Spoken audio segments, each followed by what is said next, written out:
¿Cómo elaborar un plan de parto? Un plan de parto es el documento en el que estableces o planeas cómo te gustaría que fuera tu parto. Funciona como una especie de guía para que el personal médico conozca tus elecciones y preferencias para el momento en el que nazca tu bebé. El plan de parto se recomienda que todas las mujeres embarazadas lo hagan, pero es algo completamente opcional que las madres pueden entregarle a quienes atiendan o asistan en su parto y que estará personalizado a las necesidades de cada mujer. En él se pueden incluir tus deseos acerca de la realización de ciertas intervenciones médicas y el tipo de parto que quieres tener. Pero, aunque estén descritas en él, puedes manifestar que deseas cambiar de opinión llegado el momento del parto. El objetivo o la intención del plan de parto, además de que sea un documento en el que especifiques claramente tus preferencias, es que estés informada con anticipación para que así puedas decidir de forma responsable. Probablemente te preguntes qué se incluye en el plan de parto o si este se limita únicamente a las posibles intervenciones médicas que te propongan o sean necesarias cuando llegue el momento de que nazca tu bebé. Pero en plan de parto no solo se manifiesta tu elección acerca de los procedimientos a realizar, sino que se incluye también una lista de preferencias personales que te ayudarán a tener el parto que deseas, como la elección de ropa que llevarás, si quieres que se tenga alguna alimentación en particular, ambientación, indicar quiénes deseas que te acompañen durante el parto, entre otras especificaciones. Recuerda que el plan de parto es una guía para que quienes te asistan conozcan tus preferencias. Sin embargo, no es algo rígido y siempre tienes derecho a cambiar de opinión si así lo deseas, para tener una experiencia satisfactoria. De eso vamos a hablar, acerca del plan de parto, y les invitamos a todos a que puedan activar nuestro WhatsApp 7275-3512 para disipar todas esas dudas que tengan. Ya se encuentra con nosotros la doctora Zulma Argentina. Doctora, bienvenida. Gracias. ¿Cómo está? Qué gusto tenerla nuevamente. Gracias. Ya la extrañábamos, doctora. Sí, verdad, de rato. No, pero aquí estamos tratando de hablar de un tema muy bonito. Eso es bien importante, el plan de parto, hay que verlo. Y me gusta mucho porque la doctora siempre, pues, que habla sobre un tema, además de que conoce, lo dice como con mucha emoción y así, y siempre la va a ver con una sonrisa. Ahorita yo le decía, doctora, qué miedo tener un bebé. No, me dice, bien bonito, yo ya tuve 3 y así. Entonces, háblenos un poco acerca de ese plan de parto. Probablemente hay muchas mamás o futuras mamás que quieren planificar su parto, pero hay miedo de por medio. Exacto. Lo importante del plan de parto significa que hay que hacer una serie de mecanismos para saber cómo va a nacer el bebé. Obviamente el plan de parto ya lo ubicamos cuando la paciente ya está embarazada, cuando ya tenemos algunos meses de embarazo, y de ley, por rutina, por protocolo, se hace en el control prenatal. Pero si lo queremos planificar desde antes, pues prácticamente es cuando ya está queriendo quedar embarazada. Pero lo que hablamos ahorita del plan de parto significa que son todos aquellos mecanismos que vamos a ocupar en la paciente, como quién la va a acompañar en el parto, cómo va a ser para llegar al hospital, cuál va a ser su vía del parto, todas esas situaciones que le pueden presentar durante todo el embarazo, porque tenemos que saber que hay muchas mamás que están viendo en la tele y, por ejemplo, tienen 6 meses, 7 meses. En ese momento, si ellas tienen algún signo de alarma, deben de consultar porque su parto no va a ser en ese momento. Entonces, el plan de parto significa todo lo que vamos a hacer a la hora de ya tener las semanas de 37 a 40 o ya tener planificado cómo vamos a nacer, cómo vamos a atender ese parto, cómo va a ser todo el nacimiento. Porque, por ejemplo, si dan dolores, ¿cómo va a ser la ruta de salida? ¿Quién la va a acompañar? ¿Cómo va a dejar a los hijos en la casa? Si va a estar alguien cerca, si vive muy lejos, si el tráfico se complica en algún momento, si sabe que va a estar tan lejos que el hospital está muy largo el trayecto, entonces se mueve para otro lugar. En el caso de las pacientes del área pública o del área del seguro social o bienestar magisterial, pues ellas también tienen opciones, porque en el caso de los hospitales nacionales, ellos no tienen como para tener a una paciente por mucho tiempo si todavía no le toca, pero hay salas o hay algo que se llama casas de espera materna. Pero en el caso de que usted vive cerca, pues no necesita irse a una casa de espera materna, pero usted no es paciente del área pública ni seguro social, sino que se lo va a atender en un hospital privado, como el que hablábamos, por ejemplo, ahorita, o otro hospital que hay en la red de los hospitales privados. Entonces la paciente tiene que saber qué es lo que va a hacer. Por ejemplo, si sea a las 2 de la mañana y le dan dolores, pues obviamente tiene que tener su plan de salida, su plan de llegada al hospital, cómo va a ser con el esposo, con los hijos que tiene chiquitos. O puede que no sea que tenga hijos, sino que simplemente a quién quiere que la acompañe.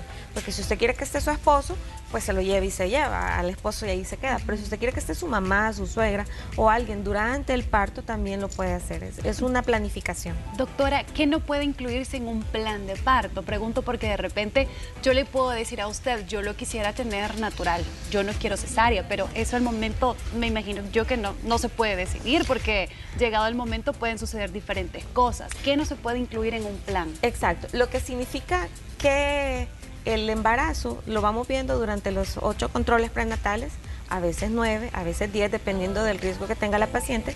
Entonces, la vía del parto la decidimos, primero hay que tener las condiciones del bebé para nacer un parto normal.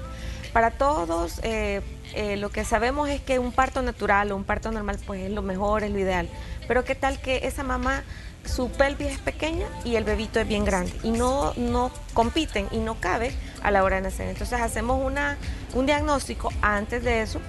Digamos que la paciente por algún tipo de cirugía tiene una fractura o algo que no hace que quepa el bebé, o en el peor de los casos el bebito todo el embarazo ha estado bien, de cabecita, sentadito, pero ya para las 36, 37 semanas el bebé está en transverso o está atravesado, como le dice la señora. Entonces está en transverso y lo que pasa es que tiene que pasar por un canal, que es el canal del parto, y no pasa por ahí. Entonces, aunque la paciente me diga, doctora, yo lo quiero tener normal, porque todas mis amigas, mi familia, mi mamá, mi suegra, sí, todo el mundo me dice que es la mejor forma o es la que todos quieren, sí, y el bebé viene de transverso, no se puede. No se puede, porque ¿qué pasa? Corre peligro la vida del bebé. Ajá, entonces, en el peor de los casos, ¿qué pasará? La señora no logramos llegar al consenso de explicarle cuáles son las complicaciones y se queda en la casa porque como ya le dijeron en el hospital o en la unidad de salud, en el control, que el bebé va a ser cesárea porque está atravesado y ella se queda en la casa,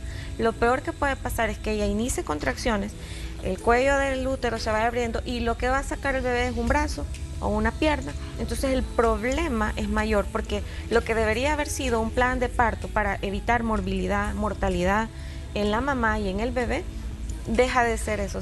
Cumple todo para hacer un mal pronóstico para la mamá, para el bebé. Entonces el plan es que usted planifica todo junto con su médico, con la persona que le está atendiendo en el control prenatal, con los que van a estar en su parto. Usualmente permitimos que entre una persona.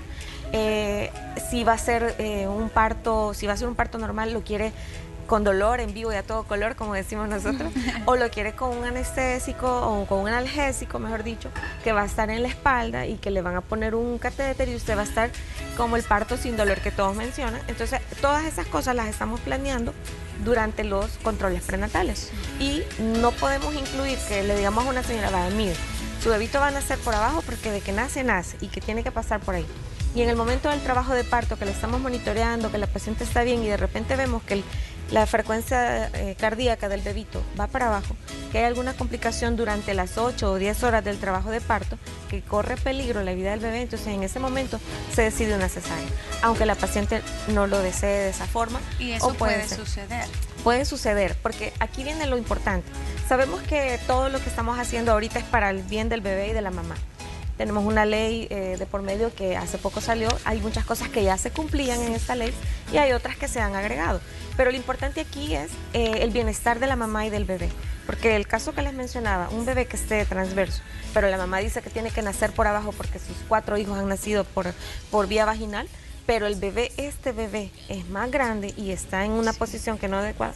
Entonces no podemos hacer eso, de pasarnos por la vida del bebé por el deseo de la madre. Entonces aquí es un equipo, somos equipo la mamá, el esposo, la abuela, la suegra, todos los que están participando. Acuérdense que detrás de una paciente embarazada, yo siempre le digo a mi paciente embarazada que cuando está ahí sentada yo veo 2.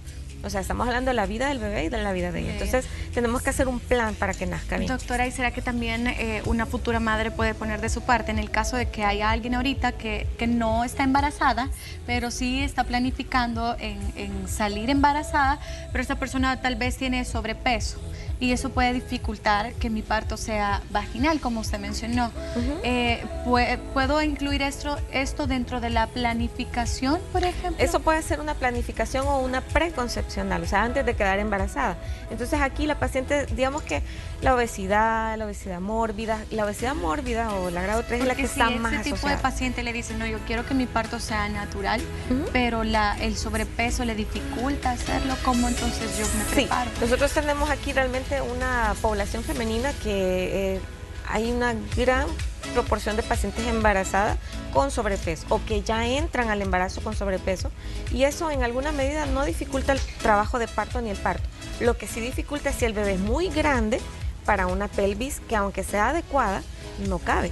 Entonces, o que la paciente ya de por sí trae una enfermedad de base, por ejemplo una diabetes, una hipertensión, porque la obesidad, digamos que son 30 libras o 25 que va a ganar en todo el embarazo. Pero si la paciente quiere llegar al embarazo con menos peso, se pone a dieta antes, luego se embaraza. Y a la hora de que ya estamos en el parto o cercano al parto, la paciente puede planear bien su embarazo y su parto. Pero aquí con lo del sobrepeso es un tema tan amplio, porque las gorditas también se embarazan y tienen sus partos normales o tienen sus cesáreas con algún grado de complicación por la grasa y todo eso, pero no es algo que sea como un impedimento para tener un parto normal o para tener una cesárea. La cuestión es que cada persona, cada señora es un embarazo diferente. Aún una paciente con 2 o 3 embarazos son diferentes. No es el mismo que porque el primero aunque nació, sea la misma persona, aunque sea no la misma igual persona. Así que lo importante aquí es planearlo, y sobre todo, yo le digo a mis pacientes, planee a qué hora va a salir. Por ejemplo, si el dolor le da en la noche, en la madrugada, no le va va a salir con todo a la carrera y tenga ya todo listo. Para eso son los planes de parto o incluso el hospital donde se va a atender. Porque si usted está embarazada, pero todavía dice, a la hora del parto voy a ver a dónde, eso no es tan responsable, debería de tener en su mente. Si es el área pública, según la red nacional donde usted vive. Por ejemplo, porque si una paciente vive en La Unión, pero quiere tener su hijo aquí en San Rafael, o aquí en Suchitoto, o en Cojutepeque, por las mismas políticas de salud, o sea, no es lo recomendable que usted se vaya desde La Unión a tener su hijo aquí. Por ejemplo, si es el área privada, usted tiene que saber en qué hospital quiere tener su hijo. O sea, lo que pasa aquí es que usted puede tener la opción de ver el hospital. Incluso hace unos 15, 20 años había un plan de que a las embarazadas les hacían un recorrido por el hospital. Las llevaban a ver la nursería, la sala de partos, veían la labor o trabajo de parto, y era parte del control prenatal. Incluso en los hospitales, eso en los hospitales nacionales, y en los hospitales privados igual. Usted llama, habla con la encargada de los planes de parto y le hacen su recorrido por nursería. Usted sabe dónde va a estar su bebé, o sabe dónde va a estar usted durante esas 6 o 8 horas de trabajo de parto, o si es una cesárea la que va a hacer, usted sabe dónde la van a operar. Doctora, ¿y en algún momento se ha encontrado con pacientes de que resulta ser que su plan de parto no se puede llevar a cabo? Pregunto porque de repente no estaba la persona que iba a entrar al momento del parto, se atrasó, tráfico, entre otras cosas más, ella también pudo haber llegado tarde, se confió, porque esto puede suceder, aunque lo tengamos planificado, pero siempre existe como una improvisación. ¿Cómo hacemos para calmar a la paciente? Exacto, puede suceder, y lo que puede suceder es tanto como que la paciente no llega o que el esposo se quedó en el tráfico, y lo que pasa aquí es que es importante saber eso. Un plan de parto es, así como lo dice, es un mecanismo. De hecho es un parte de una de los protocolos de los controles prenatales en el área pública, en los controles de las unidades de salud. Se tiene que decir quién es la persona responsable, a quién se le puede llamar, teléfono, dirección. O sea, usted no solo puede llegar así. Pero ¿qué pasa si de repente, hace mucho tuvimos un caso de que la paciente estaba en el tráfico y de casualidad vivía por el lado aquí como por la salida de la calle para Occidente, que sabemos que está un poco complicado el tráfico? Entonces yo le decía, vaya, mire, hagamos una cosa, usted planea su ruta de escape, lo puede hacer a las 20 semanas, a las 30 semanas, tome el carro, háblele a su esposo, si va a ser por Uber o alguien la va a llevar, y hace la ruta de salida. Y hace la ruta, más o menos calcula el tiempo que se va a tardar. Obviamente siempre hay imprevistos, pero yo siempre les digo, o sea, Dios en su misericordia nos cuida a todos y cuida que sus bebitos no van a ser en el carro, por ejemplo, o que no van a ser en el taxi o en el Uber. pero sí es importante tener eso. Obviamente, cada control le decimos los factores de riesgo. Si sangra, si bota agua o líquido por la parte genital, si ve lucita, si ve borroso, si se le empiezan a hinchar pies, manos o cara, si de repente el bebito ya no se le mueve o se le empezó a mover menos, todos esos son signos de alarma. Y si no lo dice, nos llama, nos escribe, habla a la clínica o llega directamente al hospital en el momento en el que ella pueda. Así que el plan es importante tener. Dentro de este plan de parto, doctora, también están los elementos que yo debo de llevar al hospital, la famosa maleta también que se menciona. Sí. ¿Y qué es lo que yo debo de tener listo? ¿Con cuánto tiempo de anticipación lo recomienda el doctor o la doctora? Sí, usualmente la maleta, que la paciente a veces se preocupa más por la maleta que por lo demás. Yo les digo, si usted tiene dolores y por ejemplo está en un centro comercial, está haciendo una compra, está en el súper o algo, usted siente Mejor alguna mejor, molestia, se va. Y alguien más va a ir por la maleta o la puede hacer en lista y alguien más se la. Pero lo ideal es que usted prepare sus implementos personales, por ejemplo, de limpieza o de higiene, lo que usted va a utilizar. En el caso del parto, lo que sabemos es que el parto dura más o menos depende de con cuántos centímetros de dilatación llegue, puede durar de 8 a 10 horas que usted va a estar ahí en trabajo de parto. O estamos hablando que parte de todo aquí viene lo del dolor que la paciente dice. Ya hay forma de manejar el dolor. Se puede dar un medicamento, se pone en una infusión y está pasándole y la paciente es como lo que vemos en la tele, por ejemplo, así también se puede. O si usted ya va directamente a una cesárea por algún motivo. Entonces, lo que se hace en este tiempo es que usted prepare sus implementos personales, lo que a usted le gusta, ¿verdad? Por ejemplo, su cepillo de dientes, su cepillo para el cabello, su pijama, si usted quiere estar con su pijama. De hecho, puede estar con su ropa, con la ropa que usted quiera. La alimentación que a usted le gusta, por ejemplo, lo que usted quiere. Hay pacientes, eso es bien importante, hay pacientes en las que se les puede dejar que coma. Depende del alimento que lleve. Obvio, si va a llevar pollo o pizza o hamburguesas, pues prácticamente tenemos algunas restricciones, ¿verdad? Porque también estamos hablando que es un trabajo de parto. Pero si en el caso hay pacientes que se le puede dar una alimentación blanda o pueden ser líquidos, puede caminar en la habitación, puede caminar en el pasillo, todo lo que se hace para la hora del trabajo de parto. Entonces, si usted cree que eso le va a hacer falta a la hora, entonces usted ve qué es lo que usted se hace sentir cómodo en su casa para dormir, para estar, porque se va a estar 2 días en el hospital. Y en cuanto a las visitas, pueden ser restringidas, es decir, en el si caso la del paciente COVID no quiere. Sí. Sí, con el COVID tuvimos muchos inconvenientes porque solo se permitía entrar a la paciente y en algunos casos se permitía al familiar, a uno de los familiares. Sí es importante esto porque la mayoría de las pacientes quieren tener a alguien cerca. De hecho, es como parte del apoyo que se le da a la paciente. Uno puede pasar ahí las 8 o 10 horas con la paciente, pero ella quiere a alguien de más confianza, entonces sí se puede estar un familiar. Con este tema del COVID, pues todo lo que estamos recomendando es que tenga las medidas de seguridad y que si de ser posible, el acompañante no tiene que tener COVID, obviamente, ¿verdad? Y la paciente igual, aunque hay pacientes con COVID que ya están en trabajo de parto o con COVID que van para cesárea. Entonces aquí el acompañante sí puede estar ahí, tanto en lo público como en lo privado. Eso es lo importante, porque es parte del grupo de apoyo. ¿Cuáles son esas últimas recomendaciones, doctora, que le puede brindar a todas aquellas mujeres para poder organizar su buen plan de parto? Exacto. Las principales recomendaciones son, si ya está por tener su embarazo a término, por ejemplo, ya tiene 8 meses, ya debe de tener el plan o la ruta de salida. Por ejemplo, teléfono personal o a la persona a la que le va a llamar en el momento de que tenga que trasladarse, la persona con la que va a dejar a sus hijos, a sus mascotas, algo que es un negocio, lo que usted quiere encargar, que eso le representa algún estrés, tiene que tener ya su plan de parto ubicado en el lugar a donde va a tener su bebito y sobre todo, lo más importante, si tiene algún síntoma, algún riesgo o algo, tiene que ir periódicamente a sus controles prenatales. Y en cada control prenatal nosotros decimos cuál podría ser la vía de parto, porque eso es importante. Muy bien. Doctora, muchísimas gracias. Gracias a ustedes. Recuerden que si quieren hacer la cita, lo pueden hacer a través del 6420-7272 o 2100-8307. Y en redes sociales, Clínica de Mastología, doctora Zulma Calderón. Gracias. Gracias, ya saben, doctora. para servirles, cuídense mucho. Y lo último, Un saludo de cumpleaños para mi esposo. Es cierto. El ingeniero Juan Francisco Cabrera. Un saludo y que pasen muy feliz cumpleaños hasta el Hospital Nacional de Niños Benjamín Blum. Qué linda. Feliz cumpleaños al Inge, entonces. Sí, muchas gracias. Felicidades y que disfruten mucho su día. Nosotros así vamos a continuar con más de Hola.